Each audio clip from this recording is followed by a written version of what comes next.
இப்போ இந்த எக்ஸலில் பாருங்கள், நேம் கொடுத்துருக்கேன், ஜனவரி, பிப்ரவரி, மார்ச் கொடுத்துருக்கேன். ஒவ்வொரு சேல்ஸ்மேனும் வந்து எவ்வளோ வந்து சேல்ஸ் பண்ணியிருக்காங்க அவங்களுக்கு டோட்டல் இங்கே போட்டிருக்கேன். இப்போ அந்த சேல்ஸ்மேனோட நேம் இங்கே அடிக்கும் போது இந்த இடத்துல வந்து ஆன்சர் வரணும், எவ்வளோ வந்து டோட்டல் பண்ணியிருக்காங்கன்னு சொல்லி இந்த இடத்துல வரணும். அப்போ இந்த சேல்ஸில் வந்து கர்சரை வச்சிங்க, இந்த இடத்துல தான் இங்கே ஆன்சர் வேணும், இந்த இடத்துல கர்சரை வச்சிங்க. ஈக்குவல் டு கொடுத்துட்டு Vlookup கொடுத்துங்க, Vlookup கொடுத்துட்டு ப்ராக்கெட் ஓப்பன் பண்ணிங்க. ஓப்பன் பண்ணிவிட்டு ஃபஸ்ட்டு என்ன சொல்லுது பாருங்கள், லுக்கப் வேல்யூன்னு சொல்லுது. லுக்கப் வேல்யூ என்னென்னா இந்த A8 தான், அதாவது நேம் தான். நேமில் நம்ம டைப் பண்ணும்போது இங்கே இப்போ வந்து ஆன்சர் வரணும்.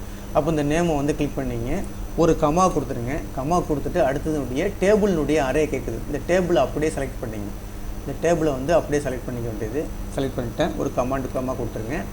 அடுத்தது வந்து இண்டெக்ஸ் நம்பர் கேட்குது. இண்டெக்ஸ் நம்பர்னால் காலத்தினுடைய இண்டெக்ஸ் நம்பர். அப்போ 1வது காலம், 2வது காலம், 3வது காலம், 4வது காலம், 5வது காலம்.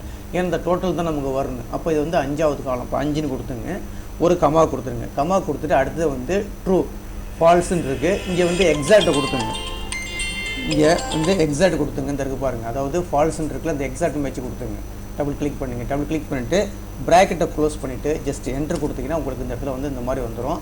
இப்போ இந்த இடத்துல வந்து நேம் டைப் பண்ணும்போது ஆட்டோமேட்டிக்காக இந்த இடத்துல வந்து என்ன வந்துடும், உங்களுக்கு வந்து ஆன்சர் வந்துடும். இப்போ எக்ஸாம்பிளுக்கு இடத்துல வந்து அன்புன்னு அடிக்கிறேன்னு வச்சுங்களேன். இப்போ எக்ஸாம்பிளுக்கு நான் அன்புன்னு அடிக்கிறேன், அடித்து ஜஸ்ட் என்ட்ரு தட்டினோம்னா உங்களுக்கு ஆன்சர் வந்துருச்சு. அதே மாதிரி இந்த இடத்துல வந்து எனக்கு வந்து குமார்னு அடிக்கிறேன்னு வச்சுங்களேன். இப்போ எக்ஸாம்பிளுக்கு வந்து குமார்னு டைப் பண்ணுறேன். குமார் டைப் ஜஸ்ட் என்ட்ரு பண்ணோன்னா ஆன்சர் வந்துடும் 13,500. இந்த மாதிரி வந்து நம்ம ஈஸியாக வந்து ஒரு டோட்டலை வந்து நம்ம சர்ச் பண்ணி எடுத்துக்கலாம்.